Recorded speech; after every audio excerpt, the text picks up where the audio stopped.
Have you ever wondered why we go to war? Or why you never seem to be able to get out of debt? Why there is poverty, division, and crime? What if I told you there was a reason for it all?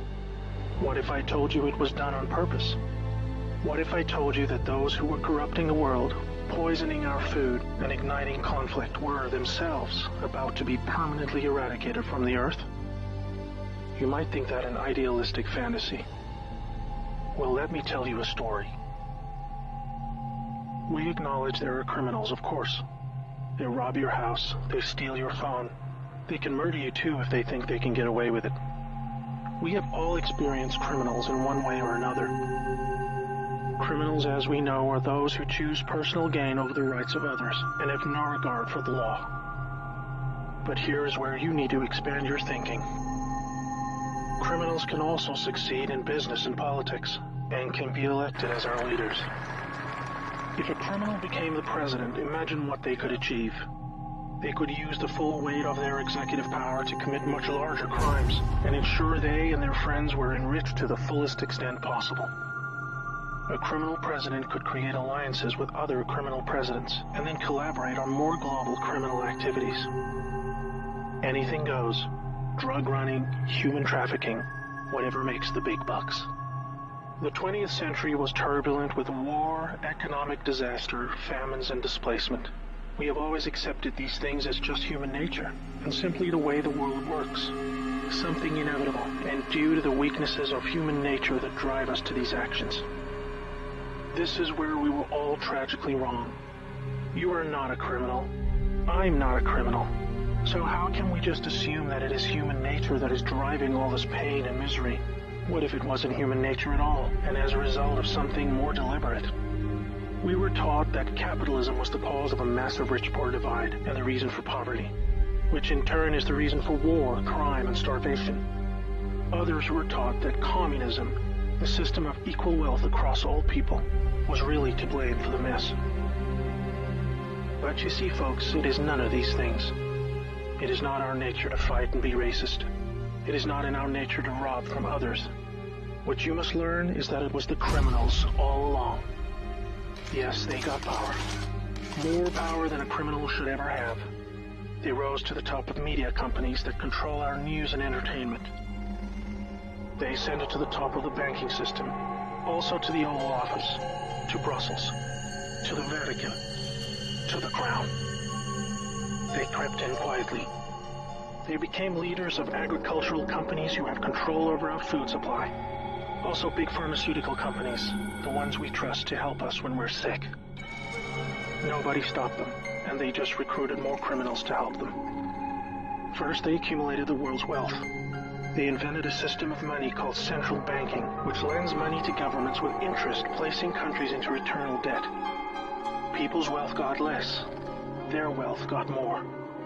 Much more. When a criminal is already as rich as they can get, then protecting their ill-gotten gains becomes the priority. Angry citizens tired of being poor are a major obstacle and can revolt if they suffer enough. The criminals needed to prevent this. So they diverted attention to the last remaining competitor, the people of the world. You and me. We were not happy being ruled by criminals and having to work 3 jobs just to survive. They know we won't accept it. So they use their control of the media to set black against white, woman against man, young against old, Muslim against Christian. They convinced us we were the problem so that we would fight and destroy ourselves. To get it done faster, they attacked all aspects of humanity that make us strong. Like family, using their influence over culture. They popularized lifestyle choices that led to a surge in broken homes, lost youth, and substance abuse. I could talk all day about how else they deliberately weakened us, and it would turn your stomach. We were just trying to get on with living. So where are all the good guys? Good people just want to get married, have kids, make a living, and enjoy their liberty. Well, there were good guys. Many. One became the President of the United States in January 1961.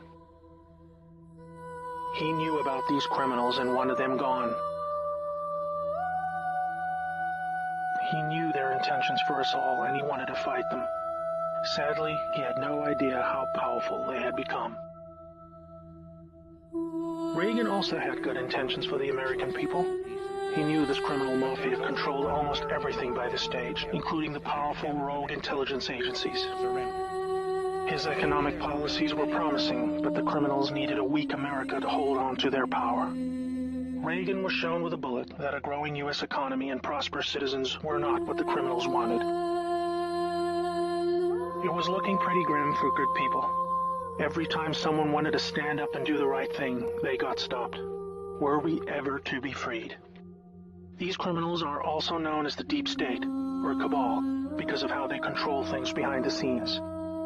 Every president after Reagan was one of these Deep State criminals, and their empire got even stronger. With each bad president came new depths America and the world would sink. The world collapsed into darkness. Do you need me to tell you how? Destroyed factories, declining job numbers, sicker people, opioids, destruction of Iraq, Syria, and Yemen with pointless war, displacement of people into Europe, ISIS, terrorism, collapsed governments, poverty, and genocide. Total misery.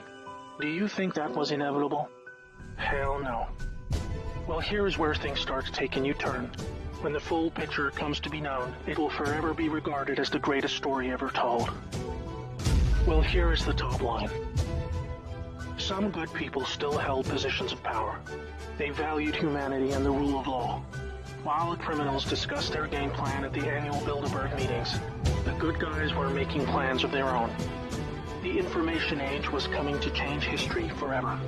As the internet flooded into every home and appliances became smarter, and when people started carrying tracking devices, an opportunity to put an end to criminal control over the world was emerging. We became connected, trackable, and surveilled. But so did they. They became dependent, just like we did, on email, SMS, instant communication. It made crime much easier, but it also put them on a grid that, if accessed by the right people, would expose their crimes to the public and end their iron grip on us once and for all. In this new age of information, it was thought that the military should also have its own intelligence agency to focus on cybercrime and espionage. They called this the NSA, the National Security Agency. Here we had every phone call, email, and text from every device stored and archived. Whether it be someone making a doctor's appointment, or the deep state setting up a massive heroin purchase from the Taliban. In the right hands, it would be enough information to expose the entire sinister criminal plot to rob us blind and wipe us out. Hold that thought. Now I need to explain the plan. The good guys were devising a plan to reclaim the world from the cabal and return it to the people. It would involve alliances with multiple countries, since the criminals had global rat lines, trade, and other infrastructure in place that would need their cooperation. It came down to two choices for America. Launch a military coup to seize the government from whichever cabal puppet was in the White House at the time. Or win legitimately, take control of the NSA, expose the criminals for what they are, and arrest them all. Obviously, the first option would be very troubling for the public. With people still preoccupied with cabal-engineered social issues, they would likely revolt and hurt themselves and others.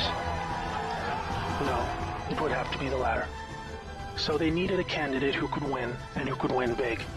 Many states like California had been so heavily inundated by criminals that even the voting machines were electronically set up to swing votes any which way. It would need to be a very decisive victory. Good patriots in the U.S. military and their global partners asked Trump to run for president so they could take back control of America legitimately without alarming the public. Trump was a good choice, obviously, because he overcame the voter fraud and won. But he was a patriot, and he was loved and admired by the public. He was not interested in joining the cabal, because they hated America and he did not agree with them on that point. As soon as he showed interest in taking power, they activated their media assets to viciously turn on him. That's when we saw the sudden hatred emerge. Even when he won, the cabal still had no idea what he was a part of, and the sophisticated plan that was about to unfold against them. Shocked at their loss, they mobilized their full arsenal of intelligence, media, money, and technology to try and take back power. Their people at the top of the DOJ and FBI then put together a plan to frame Trump and have him impeached. This is where we come back to the NSA again. All messages were stored and could be used to expose this plot and prevent Trump's overthrow. An entire book will be written about the first 2 years of Trump's presidency: false flag terror attacks, downed planes, missile alerts, assassination attempts. Here's the point. The world is currently experiencing a dramatic covert war of biblical proportions. Literally the fight for Earth, between the forces of good and evil. I can't put it in simpler terms, but I can say it appears the good guys are winning. The Cabal had complete control over North Korea. They hijacked the Kim dynasty, took them hostage, and worked to build up a nuclear arsenal to threaten the world. Kim Jong-un suddenly embracing peace was simply because the deep state were beaten and driven out. ISIS was also destroyed in the year following Trump's win. We are all starting to see the pattern now, that enough time has passed, that our biggest global concerns are starting to recede, and peace is returning. It is all evidence that the good guys are winning the war. But we are still in the middle. While a lot is improving, it still puzzles many that most of these known criminals are still free, especially the higher-ups like Hillary Clinton, the Bushes, and Obama. That is coming in the next chapter of the story. That's why we have Q. The good guys with control over the NSA began the Q intelligence dissemination program to invoke an online grassroots movement that came to be called the Great Awakening. It started on underground internet channels and then moved to the mainstream. Q has been a fun distraction for those who follow world events and desire truth, but it is about to begin a much more important and necessary phase, keeping the public informed when the deep state war breaks out onto the surface. By this, I mean high-profile arrests. Yes, folks, the criminals I'm referring to are famous politicians, actors, singers, CEOs, and celebrities. People who have earned our trust, respect, and admiration. They have done very bad things that are all fully known and documented, and they will be severely punished. Those of us who have followed Q since the beginning will be here to help you make sense of the coming events. We are among the first to realize that our petty partisan divisions are just trivial distractions, and we are all enslaved by a hidden enemy. We realize that the problem was never capitalism or socialism, Democrat or Republican, black or white, Muslim or Christian. We know it was just very powerful criminals who had too much power. Fellow slaves, it's time to buckle your seatbelt, recognize your true enemy, and embrace a new future that we all owe to the brave patriots who risk their lives to achieve this victory against the greatest force of evil the world has ever known. May God bless America.